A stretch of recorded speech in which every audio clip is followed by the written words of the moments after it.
नमस्कार, मी सुषमा तुमचं माझ्या चॅनलवर पुन्हा एकदा खूप खूप स्वागत करत आहे। तर सगळ्यांना सर्वप्रथम आषाढी एकादशीच्या खूप खूप शुभेच्छा। तर आज आपण आषाढी एकादशी स्पेशल अशी छानशी साबुदाण्याची खिचडी बनवणार आहोत, जी खूपच इझी पद्धतीने आपण बनवणार आहोत। तुम्हाला एकदम झटकीपट म्हणजे अगदी 2 मिनिटात बनवून जाईल, पण चवीला एकदम भारी लागणार आहे। चला तर ती साबुदाण्याची खिचडी आपण कशी बनवली आहे ते बघूया।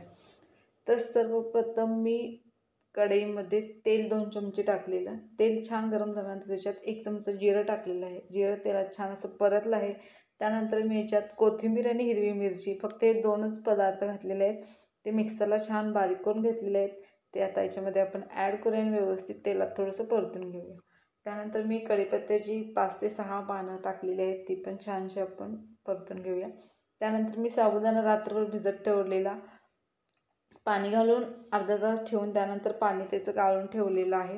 त्यानंतर साबुदाणा याच्यामध्ये ॲड केल्यानंतर मी शेंगदाणे भाजून त्याचा असा बारीक कूट करून घेतलेला आहे। तर कूट तुम्ही असाच बारीक करून जर घेतला तर अजिबात साबुदाण्यावर चव येणार नाही, त्यासाठी शेंगदाणे भाजलेलेच असावेत। तर त्यानंतर मी याच्यात चवीपुरतं मीठ घातलेलं आहे आणि छानसे साबू आता आपण परतून घेऊया। जर तुम्ही कूट कच्चाच घेतला तर साबुदाण्याचा कलर हा पूर्णपणे पांढरा येऊन जाईल।